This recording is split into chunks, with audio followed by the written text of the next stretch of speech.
Fans have been watching and rewatching The Wizard of Oz for 85 years, and know all the songs and dances, every classic scene, and most random trivia notes about the classic, forwards and backwards.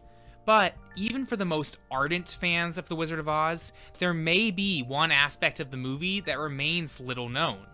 Were you aware that the original L. Frank Baum book and 1939 film version may serve as a parable about the 1896 American presidential election?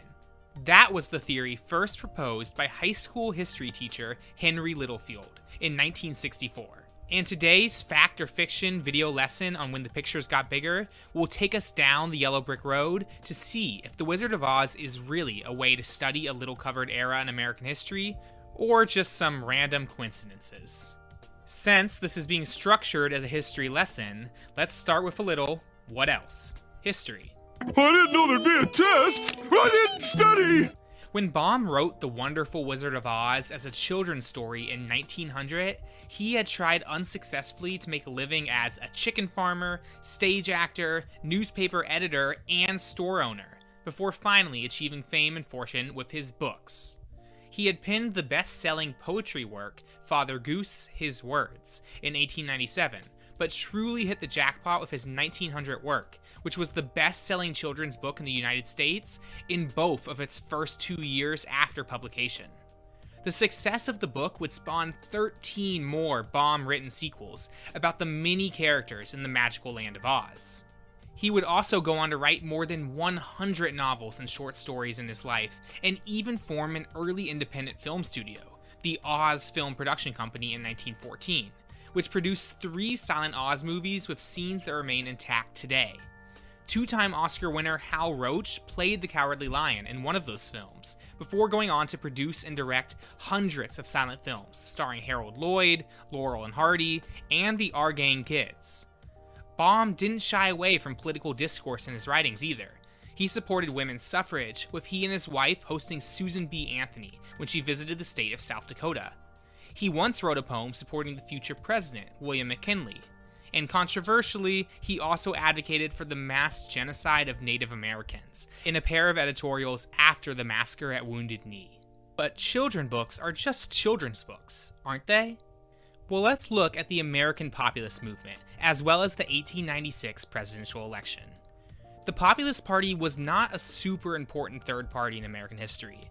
It lasted less than 20 years, had most of its support centered in the farming-rich Midwestern states, and is probably best represented by its 1896 presidential nominee, William Jennings Bryan, who also ran in that same election as the Democratic Party nominee. It faded away in the early 1900s, and saw many of its supporters join other left-wing movements, such as the Progressive Party or even the American Socialist Party. And before we return to the 1939 MGM film classic, The Wizard of Oz, I promise I'll begin talking a lot more very soon about the movie, there's one more important fact to share. If I hear one more of these overly loud yawns, get up and walk the hell out! The most vital issue facing voters in the 1896 United States presidential election was money. Specifically, how to help America's economy recover from the Panic of 1893, and whether the American money supply should be strictly aligned with the gold standard or silver. The Republicans supported gold, while the Democrats supported silver. To further simplify it, wealthier states tended to support gold, while farmers leaned towards silver. Now, with that history behind us, let's head to Oz. Okay, first, I'm hoping I don't need to offer a warning that I'm about to spoil the plot of The Wizard of Oz for any viewers. This channel caters to classic film fans, and you're probably in the wrong place if you can't answer basic plot questions about Victor Fleming and King Vidor's masterpiece.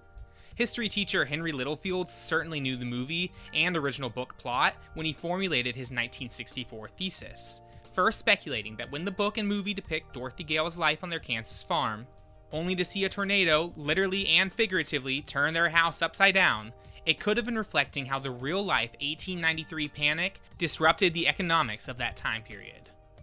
Dorothy, of course, is played iconically by Judy Garland, and her very average blue and white gingham dress beautifully represents the very typical American teenage girl of the late 19th and early 20th centuries. various theories exist for who may have inspired Baum's Dorothy character. One of his nieces, his mother-in-law, or perhaps even Populist Party leader Mary Elizabeth Lease, who also lived in, you guessed it, Kansas. So let's just stay non-committal here and say that Dorothy represents the average American in the 1890s. The home lands in the mysterious land of Oz, and although Baum later stated the name Oz was derived from a 2-volume dictionary, the first half of the dictionary reading A to N and the second O to Z, people have later pointed out that the word Oz could of course be referring to the abbreviation of 1 ounce of gold or silver, which is OZ. Dorothy is greeted as a hero by the Munchkins when her house lands on the Wicked Witch of the East, and when she's quickly visited by the Good Witch of the North, the ruby slippers that the Wicked Witch was wearing are magically placed on Dorothy's feet.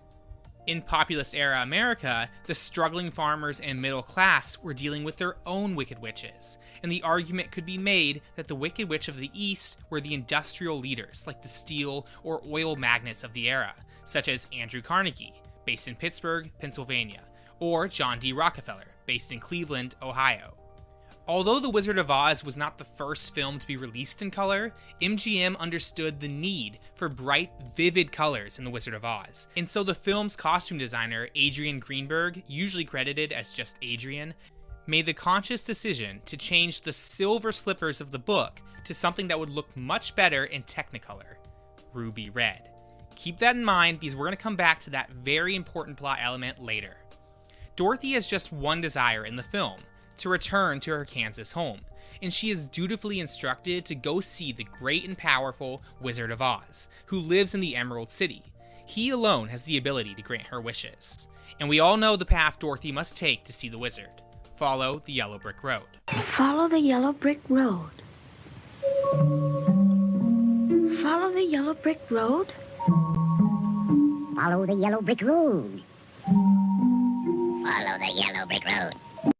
As the historian Littlefield thought more about the story a quarter century after the film was released, he began to see deeper meanings behind many of the story's characters and their connection to Populist Era America.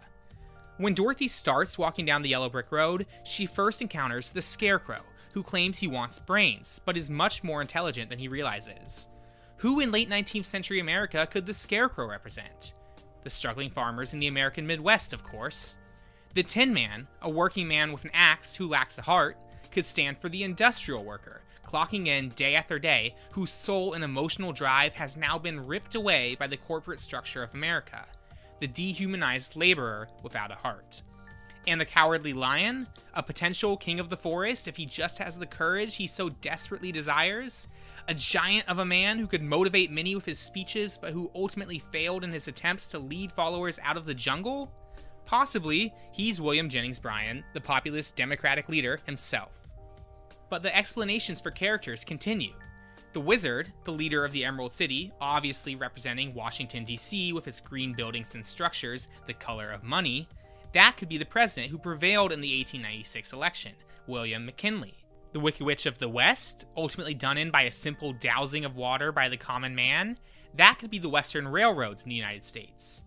The Munchkins could be disenfranchised Americans, and in one theory that really stretches belief, Toto the dog reflects the growing temperance movement of the period, when people were starting to advocate for a prohibition of alcohol. How does Toto reflect alcoholic abstinence? Here it's just the word teetotaler, someone who doesn't drink alcohol. It might not have worked so poetically if Dorothy accused Mrs. Gulch of stealing her family dog Teetotaler, so in the story, the dog is named Toto. But I know I'm losing you on these connections, so here's the key to the whole Littlefield thesis, and how The Wizard of Oz really might stand in as a giant metaphor for the 1896 election. In the original L. Frank Baum children's book, Dorothy's slippers are silver. She's told all the answers to her problems can be found by following the yellow brick road.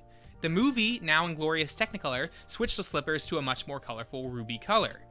And also, I've been spoiling the movie this whole video, but I'm now going to reveal the film ending, so in case you're still with me and have never seen the 1939 classic, you might as well have the ending spoiled too. Anyway, Dorothy has been told the power is in the yellow brick road, representing the gold standard, but she learns from the Good Witch that the powers were in the silver slippers all along. She can get back home by clicking her heels 3 times and saying there's no place like home. Baum is telling his children's book readers that the true answers to America's problems in the late 19th century rest in aligning the United States money supply with silver and not gold. And you thought it was just a memorable and beautiful children's story. Yes, it's a huge stretch, and we'll never know for sure as Baum passed away in 1919, a full 20 years before the movie was released, and 45 years before the Littlefield thesis was published. He was never questioned on any of these specific ideas to the best of my knowledge, and thus, a lot of this should just remain fanciful speculation. At the very least, I know my dual credit college and high school US history teacher shared this information with us in school, as it made for an entertaining way to learn about a time period that otherwise isn't super interesting. But what do you think? Does the Littlefield thesis hold any weight for you? Does any of this take away from your rightful enjoyment of one of Hollywood's most beloved movies? Are there other stories of The Wizard of Oz you want to explore as it celebrates its 85th anniversary? Please let us know in the comment section below, and remember to like this video as it helps us continue to grow and expand our channel's offerings. Until next time, I'll see you down the yellow brick road. I mean, at the movies.